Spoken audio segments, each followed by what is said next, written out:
Bueno, este es el cierre del capítulo 8 de Juan y le he titulado, si me podéis poner la pantalla, ¿Cómo no reaccionar ante la verdad?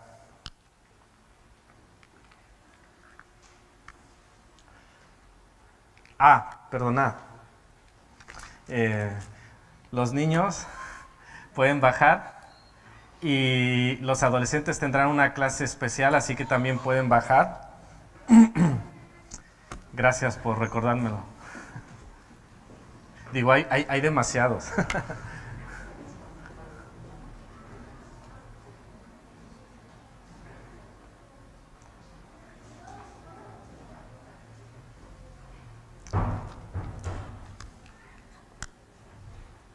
Bueno, ya estamos.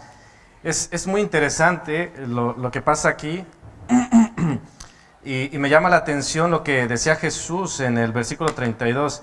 Decía, y conoceréis la verdad y la verdad os hará libres. ¿Y qué les estaba diciendo Jesús a estos fariseos? ¿Les estaba diciendo la verdad o qué les estaba diciendo? La verdad. ¿Y por qué no les hacía libres? ¿No os llama la atención?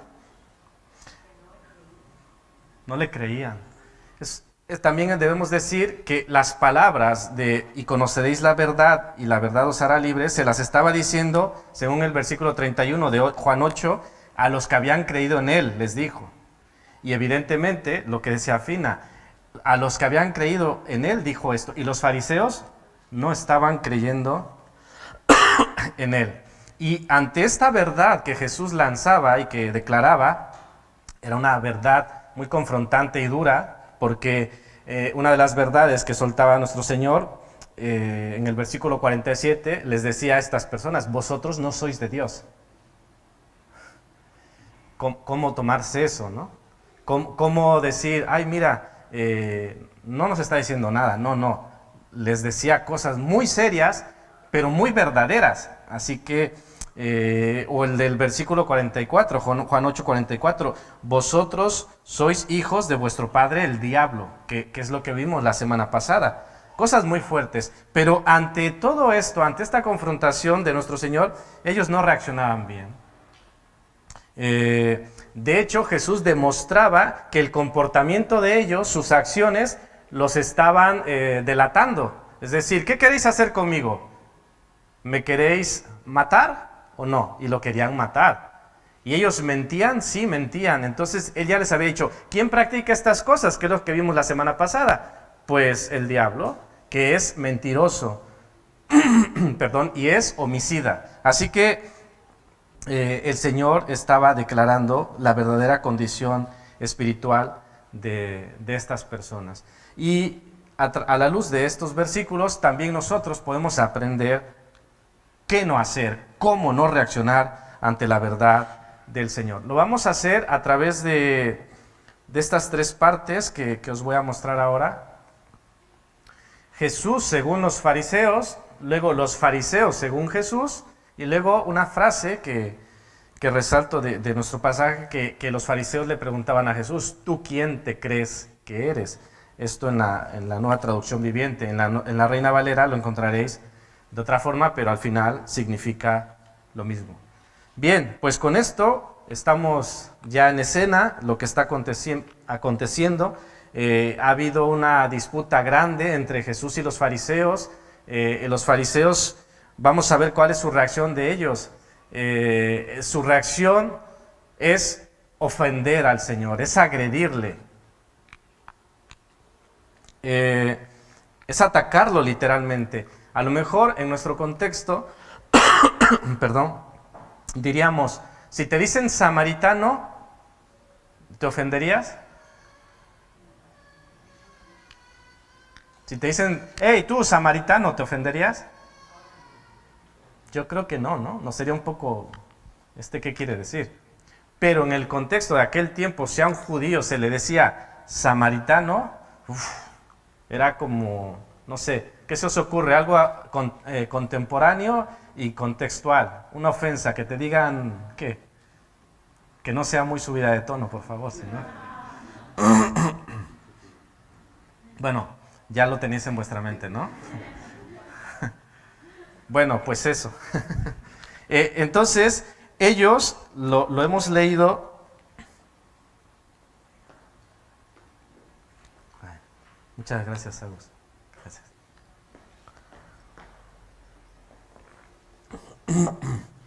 Dice el versículo 48, ¿no decimos bien nosotros que tú eres samaritano?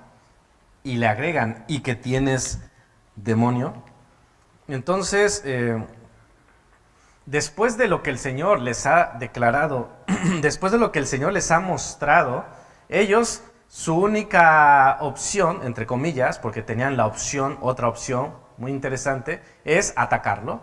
No es reconocer, no es decir, bueno, tú nos puedes dar luz, tú nos puedes quitar esta ceguera espiritual. No, es atacarle. Y primeramente inician con un insulto racial. Es decir, ellos despreciaban, menospreciaban a los samaritanos, los tenían en cuestiones religiosas como herejes, como heréticos. O sea, los que tenían la doctrina pura y sin mácula, ¿quiénes eran según los judíos? Pues los judíos, ¿no? Y los samaritanos, pues eran una mezcla de culturas, eran una mezcla de dioses, y evidentemente los únicos buenos aquí somos nosotros, decían los judíos.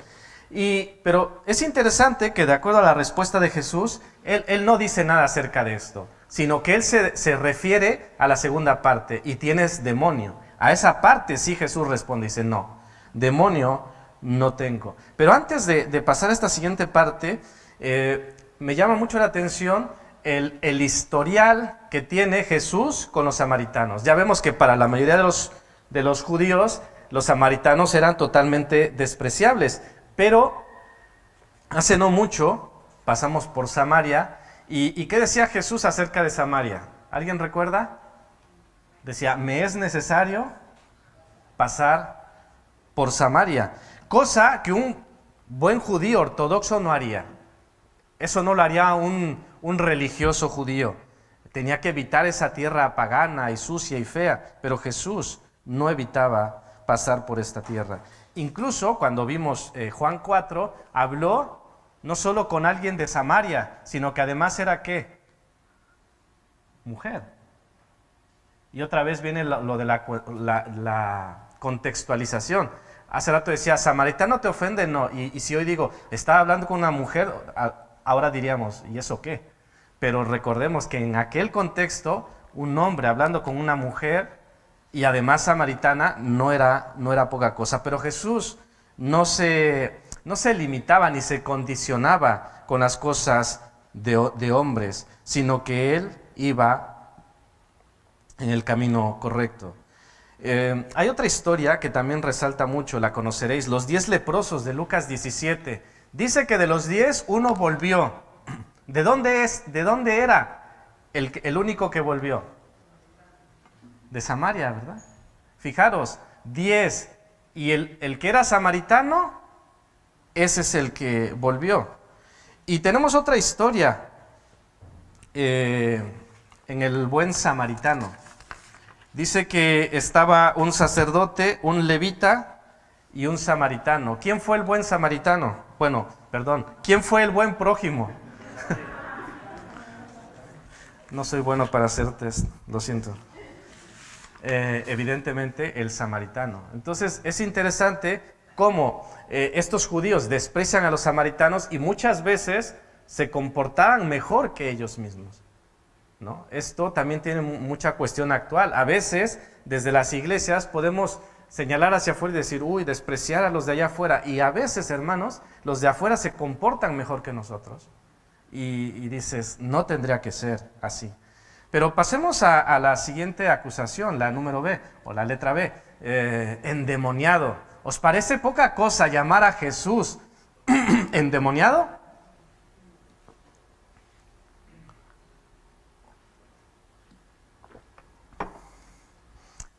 ¿Estaban ciegos estos fariseos o lo tenían todo claro? Ante esa confrontación, no nos ponemos de acuerdo, no hay forma de que tú sigas lo que nosotros pensamos su conclusión ¿cuál fue? Está endemoniado. O sea, si este hombre no puede estar de acuerdo con nosotros, es que él está mal. Y no mal en poco sentido, sino está endemoniado. Y lo decían, hemos comprobado que tienes demonio. En el versículo 52 dice, entonces los judíos le dijeron, ahora conocemos que tienes demonio. Como que lo tenemos súper comprobado por lo que tú acabas de decir. ¿Qué es lo que acaba de decir? Que en el versículo 51 dice, de cierto os digo, que el que guarda mi palabra nunca verá la muerte. Y ellos dijeron, estás mal, estás endemoniado. Y lo tenemos comprobado.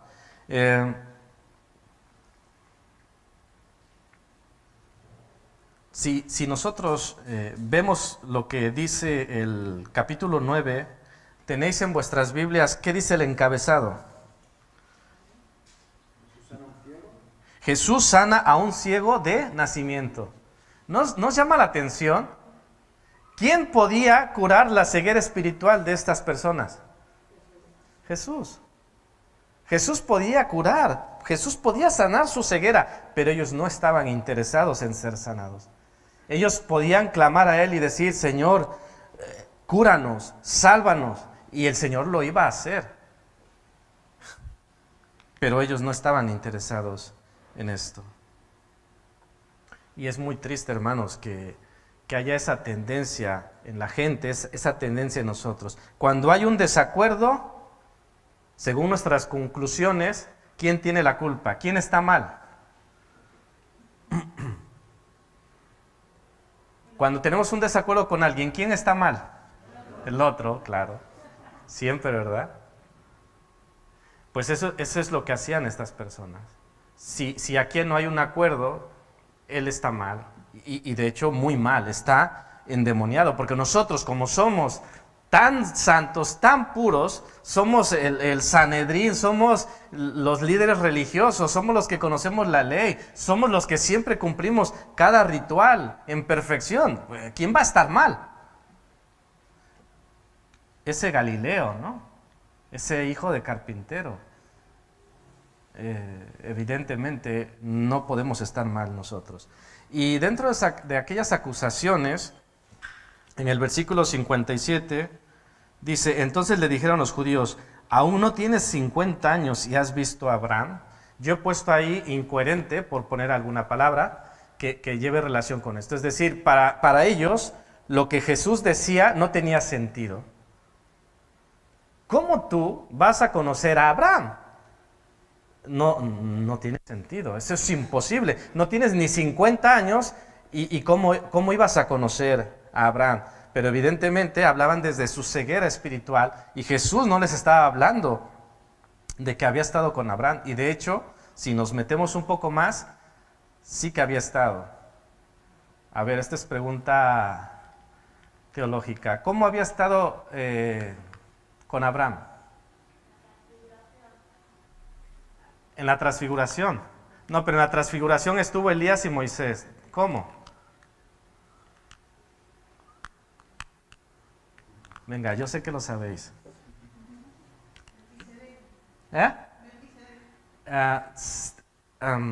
Bueno, es el sacerdote Melquisedec, que es un cuadro muy importante, Melquisedec.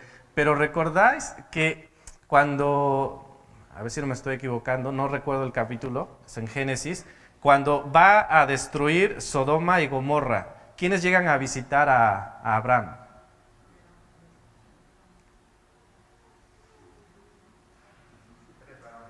Tres varones, y entre ellos a uno se refiere como el Señor. Es una teofanía, si no mi memoria no me está fallando, y podríamos decir que allí sí que fue, pero no me estoy refiriendo a esto, sino que el Señor se refería en otro sentido.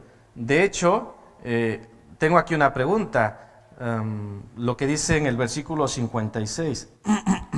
Abraham, vuestro padre, se gozó de que había de ver mi día y lo vio y se gozó. ¿Y cómo es que lo vio? ¿Qué diríais? ¿Cómo es que Abraham vio el día de nuestro Señor?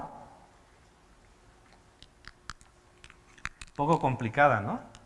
Pero otra vez no está hablando desde lo literal. no es que Abraham haya visto, sino que por fe Abraham vio anticipos, vio arquetipos de aquellos grandes eventos del futuro. De hecho, vio un nacimiento milagroso. ¿Qué nacimiento milagroso vio? El de su propio hijo, ¿no? Que era imposible. Bueno, iba a haber otro nacimiento milagroso, obrado por el Espíritu Santo. Y también el sacrificio de Génesis 22 que se iba a dar es un cuadro, un arquetipo del sacrificio de Jesucristo. Entonces, mediante estos arquetipos, Abraham podía mirar, y dice el versículo 56, que se gozó de que había de ver mi día, y lo vio y se gozó. Vio cumplida la promesa. Y si Dios cumplió la promesa de darle un hijo desde lo imposible, Dios iba a cumplir otra promesa, que en su descendencia todas las naciones iban a ser bendecidas.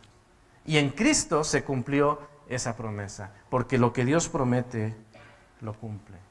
Y en ese sentido Abraham pudo gozarse del cumplimiento de las promesas de nuestro Dios. Pero para cerrar este punto, tenemos un insulto racial, le llamaron en otras palabras hereje y endemoniado. Pero yo quiero contrarrestar estos ataques. Si le dicen, le desprecian racialmente llamándolo samaritano, ¿de qué linaje era Jesús? De David. ¿Era heredero al trono? Sí, era heredero al trono. Y era heredero del trono de David, pero también es hijo de Dios. O sea, que de desprestigio o cuestión racial, nada. Si había algún motivo, cuestión racial, el Señor era lo máximo, hijo de Dios, descendiente de David. Luego, en cuanto a su doctrina, en cuanto a su ortodoxia, le llamaban, por decirlo así, hereje. Jesús, ¿qué era? Santo, perfecto y sin pecado. ¿Había algo malo en él? No. Sin embargo, ellos le acusaban de esto. Y le llamaban endemoniado, es decir, poseído por espíritus malignos. Pero Jesús estaba lleno ¿de quién?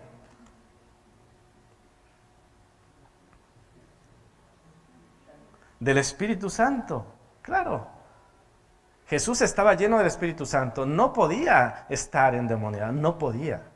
Estaba lleno del Espíritu Santo. Es interesante que aquellos hombres que señalaban a Jesús, ellos eran culpables de lo que lo acusaban. Es decir, era como un espejo, tú eres esto, es esto, pero realmente se estaban reflejando ellos ante sus acusaciones. Vamos a la otra sección. Ahora Jesús pasa a describir a estas personas, a los fariseos. Primeramente, en los versículos 49 y 55, Jesús les dice que no le honraban a Él ni conocían a Jesús. Versículo 55. Creían honrar y conocer a Dios. Pero ¿qué estaban haciendo con sus hechos? Una cosa es lo que yo creo, que es un poco lo que vimos la semana pasada, lo que yo creo que soy, y otro es realmente lo que mi comportamiento, y mi comportamiento refleja quién soy. Dice, versículo 49.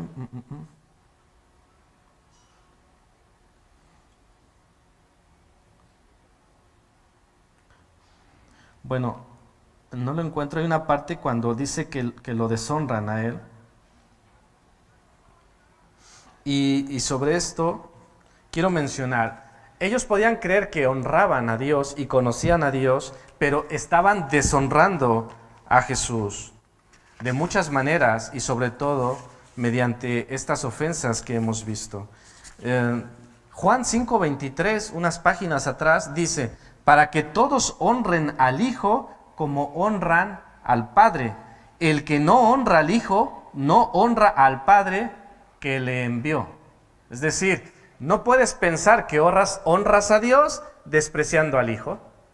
Ellos deshonraban al Hijo y creían que honraban a Dios. Y la palabra es muy clara, dice: imposible. Si tú honras al Padre, honras al Hijo. Y si deshonras al Hijo, deshonras al Padre. Casi matemático, ¿no? ¿Cómo llamáis al Padre nuestro Dios, y no le conocéis?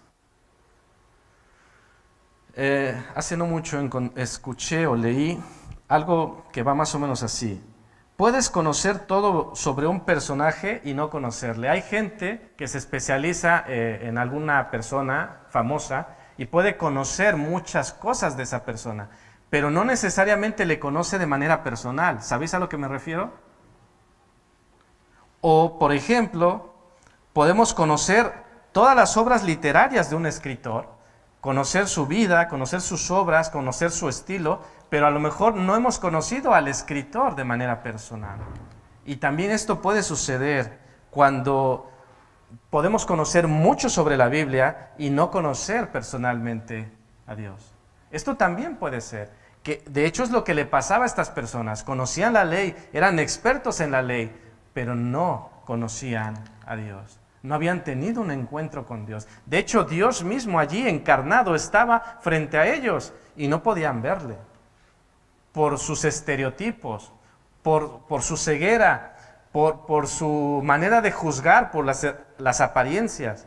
Pero el Señor, hemos recorrido lo que llevamos de Juan, había dado cartas credenciales, evidencias de quién era, de cómo se estaba cumpliendo la Escritura en cada cosa que hacía, en el poder, en la autoridad, en cómo los vientos le hacían caso, cómo los demonios tenían que huir de él.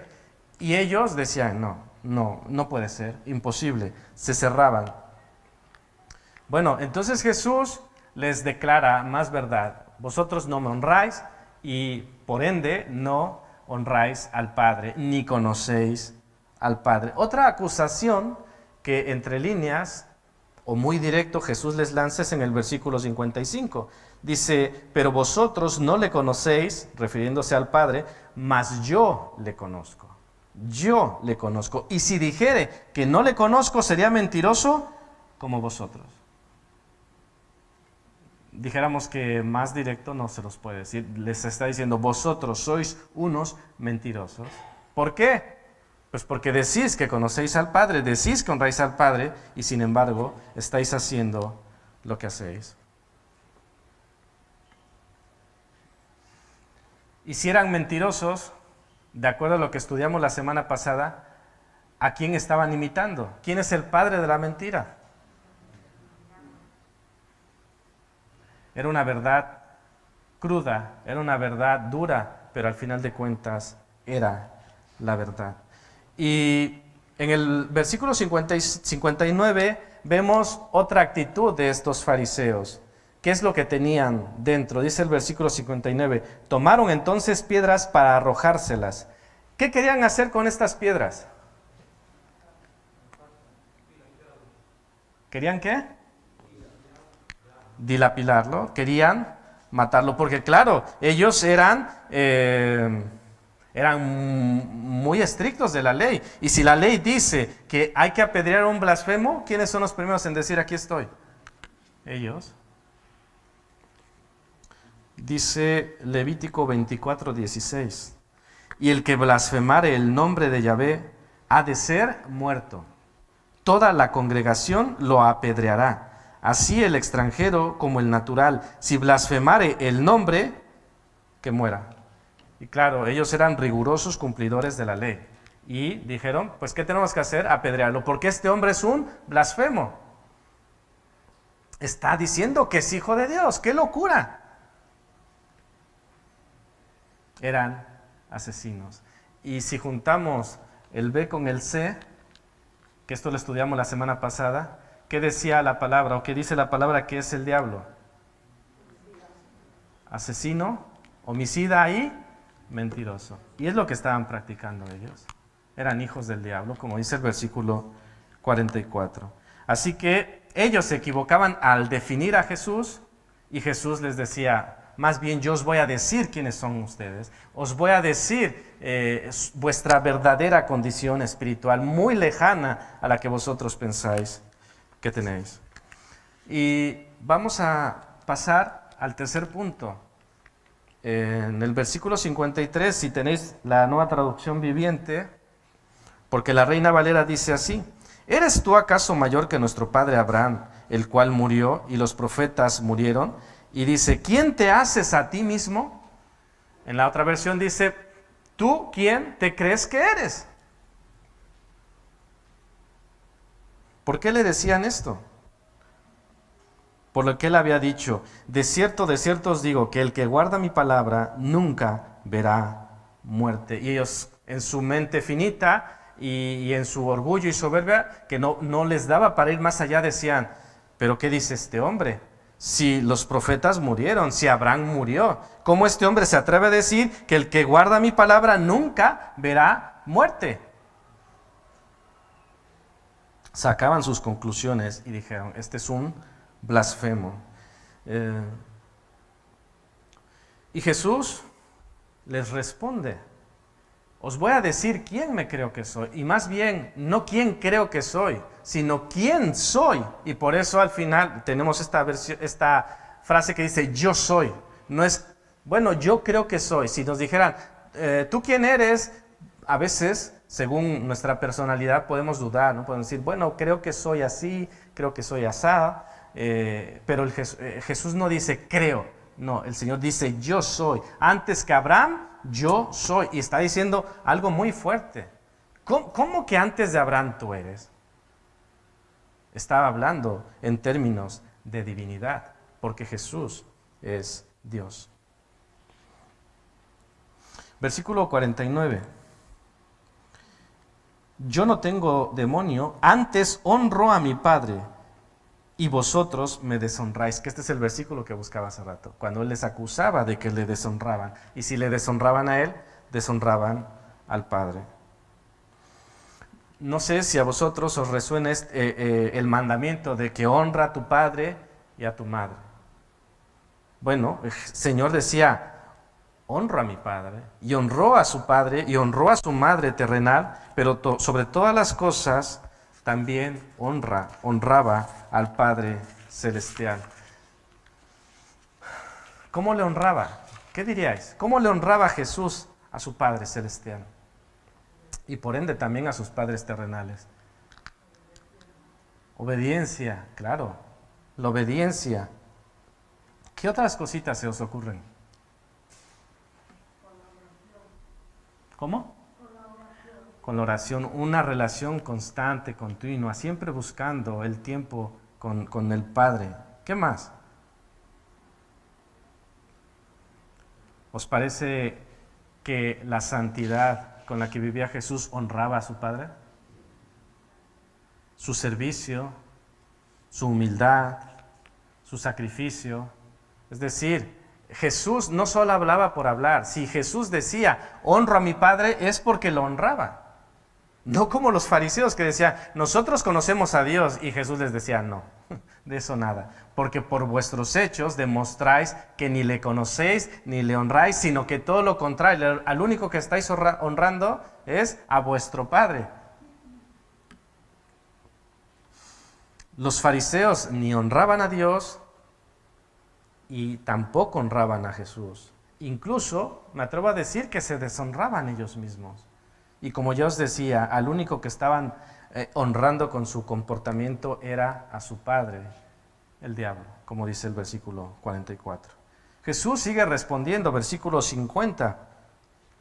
Pero yo no busco mi gloria, hay quien la busca y juzga. Es decir, Jesús decía, no busco mi gloria.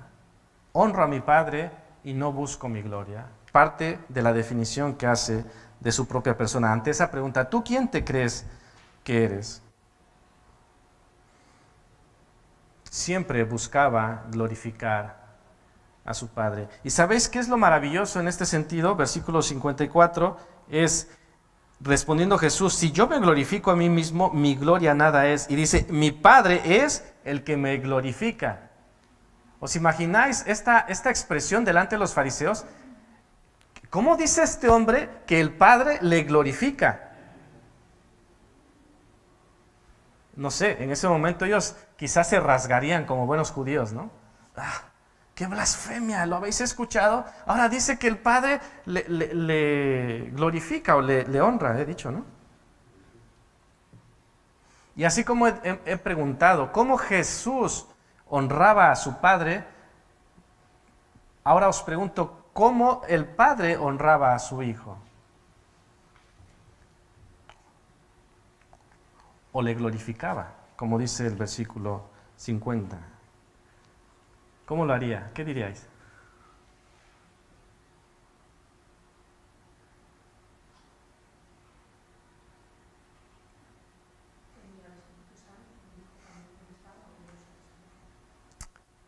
Claro, estaba yo pensando en algo así. Este es mi Hijo amado. Wow.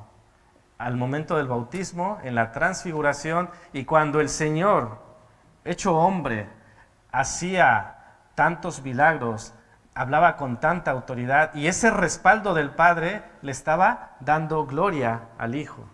Le respaldaba, no le dejaba quedar mal, no le dejaba a medias, ¿no? Sino que el Señor, no como a veces hoy, gente que se dedica a sanar y tal, a veces se puede, a veces no se puede. El Señor siempre podía. Un nivel de efectividad del 100%. No había fallo. No había nada que se resistiera. Aún aquel demonio que se estaba resistiendo a sus discípulos, llegó Jesús y dijo, fuera. Y el demonio tuvo que apartarse.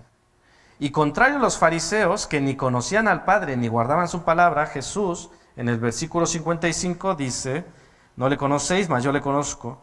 Y si dijere que no le conozco, sería mentiroso como vosotros.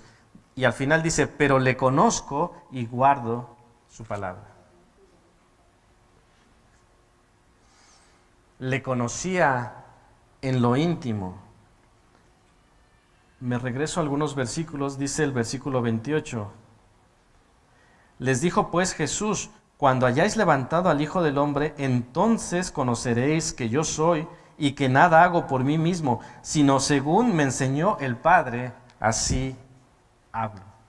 Como me enseñó el Padre, en la intimidad, en la cercanía, lo que el Padre me ha enseñado, yo os muestro. Y luego, en el versículo 38, por ejemplo, dice, yo hablo lo que he visto cerca del Padre, y vosotros hacéis lo que habéis oído cerca de vuestro Padre. ¿De qué hablaba el Señor? De cerca del Padre, porque le conocía y permanecía en su palabra y la honraba. Así que a estas alturas podéis ver, creo yo, espero, un gran contraste en quién era Jesús, cómo respaldaba sus acciones y quiénes eran los fariseos, y cómo Jesús demostraba que su condición era tal cual. Él decía, no lo que ellos creían. No tenía nada que ver una cosa con la otra. Y volvemos a esa interrogante. ¿Quién tenía razón? ¿Quiénes estaban equivocados? Según los fariseos, ¿quién estaba equivocado? Jesús. Según entendemos nosotros desde las Escrituras, estaban equivocados ellos. Pero su soberbia no les permitía dar esa posibilidad de decir, ¿y si estamos equivocados? Recordadme, ¿fue Gamaliel o quién fue el que dijo, hey, vamos a tener cuidado, no será que estemos estorbando la obra? ¿Sí fue Gamaliel? ¿Los que tenéis buena memoria? Pues eso, al menos debía haber eso, es decir, deteneros, vamos a pensar, quizá estemos equivocados, vamos a las Escrituras, vamos a analizar el asunto. No, ellos dijeron, no, nosotros tenemos la autoridad y el que está mal y el que está endemoniado es él. Estaban frente a aquel que podía darles vista y lo único que decidieron hacer fue atacarlo, desprestigiarlo y finalmente, ¿qué hicieron con él? Lo mataron. Mataron a aquel que les podía dar vida y vida en abundancia. Yo os pregunto, ¿qué preferís, samaritano o líder religioso?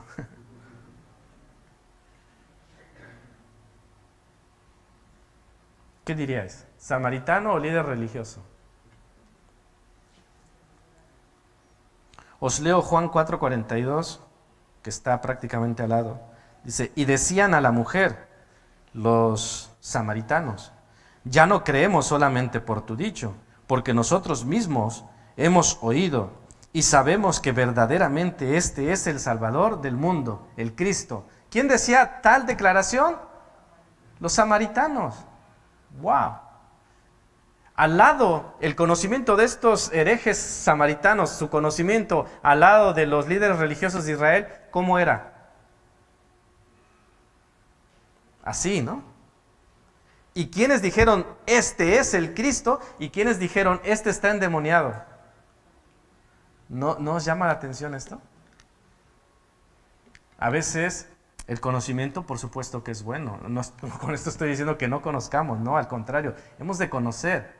Pero que ese conocimiento sea en una forma que nos lleve a Cristo. No que nos lleve al envanecimiento, a la soberbia, a mira mis títulos, mira lo que yo sé, mira cuántos cursos. No, sino que me lleve a los pies de Cristo. Allí me debe llevar el conocimiento. Como decía un profesor, una buena teología se mide por nuestro nivel de humillación ante el Señor. Si vemos a una persona humilde, si vemos a una persona servicial, si vemos a una persona entregada a las cosas de Cristo, podemos concluir, tiene una buena teología. Pero incluso un teólogo súper preparado, si es soberbio, si no están las cosas del Señor, si no tiene esa comunión, su teología no es buena. Aunque tenga el cuadro colgado ahí atrás, su teología no es buena.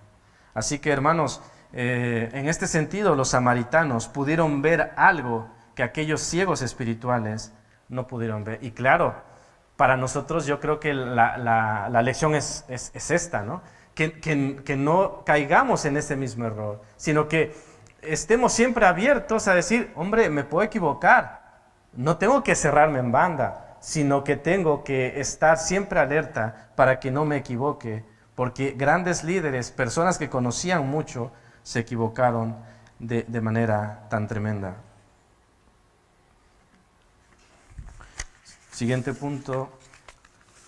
Ahora quiero que esta pregunta que le hacían a Jesús nos la apliquemos nosotros.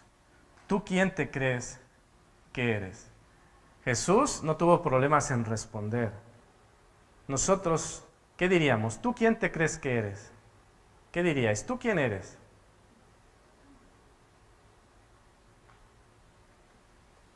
Segunda de Corintios 13:5 dice, examinaos a vosotros mismos si estáis en la fe, probaos a vosotros mismos, o no os conocéis a vosotros mismos, que Jesucristo está en vosotros, a menos que estéis reprobados. Un autoexamen, hermanos, nunca viene mal. No lo tomemos como, ay, me está diciendo que me examine, pues ¿qué se cree que soy yo? No, hermanos, es bueno hacernos un autoexamen para que tengamos esa certeza que Jesucristo está en vosotros. Y si, como dice al final, a menos que estéis reprobados, y si descubrimos que por nuestros hechos, que por nuestros frutos, que por nuestras prácticas hay un peligro, pues lo que decíamos, y como dice nuestro título, ¿qué hacer o qué no hacer ante la verdad? Si yo descubro que mis prácticas están torcidas, desviadas, practico pecado, ¿qué debo hacer? ¿Atacar a Jesús como hicieron los fariseos? ¿O cuál es mi conclusión? ¿Qué debo hacer? Decídmelo. Ponernos a los pies del Señor, ¿no? Como aquella mujer que desesperada se abrió paso entre la multitud y dijo, al menos tocaré el borde de su manto.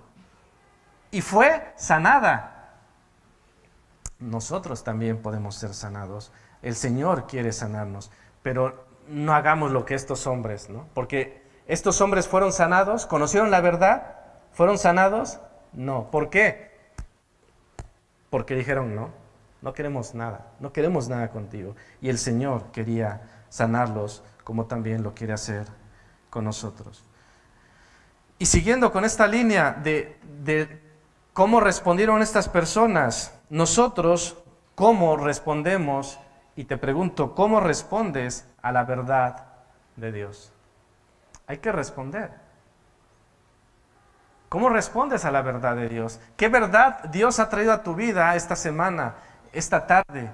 ¿Con qué verdad te ha confrontado? Es la verdad de Dios, la verdad de su palabra. ¿Cómo respondes? Dice el versículo 43, ¿por qué no entendéis mi lenguaje? ¿Por qué no podéis escuchar mi palabra? Decía Jesús. Se los he dicho de una forma, se los he dicho de otra forma, os lo he demostrado con señales, os lo he demostrado de muchas formas. ¿Por qué no me entendéis? ¿Por qué no podéis escuchar mi palabra? Y decía en el versículo 46, pues si digo la verdad, ¿por qué vosotros no me creéis? Jesús hacía unas preguntas muy lógicas. Si digo la verdad, y la digo, ¿por qué no me creéis? Porque en ese contexto decía, ¿quién me redarguye de pecado? ¿Quién puede demostrar que miento? ¿Quién puede demostrar que he hecho algo malo? Y nadie podía decir nada. Y decía, pues como no podéis, y como no podéis comprobarme nada, y si digo la verdad, conclusión lógica, ¿por qué no me creéis? De cierto os digo, el que guarda mi palabra nunca verá muerte. ¿Qué respondes ante esta verdad? Porque es una verdad del Señor. El que guarda mi palabra nunca verá muerte. Estos hombres se desgarraron y dijeron, ¿qué dice este? Ahora es tu turno. Los fariseos tuvieron su turno y le rechazaron. En esta ocasión, ¿qué dices tú ante la verdad del Señor? ¿Le insultas, le agredes, tomas piedras y le quieres apedrear? ¿O te inclinas y dices, Señor, creo? Como el eunuco que veíamos en la mañana. Le decía, si crees, bien puedes. Y él dijo, creo.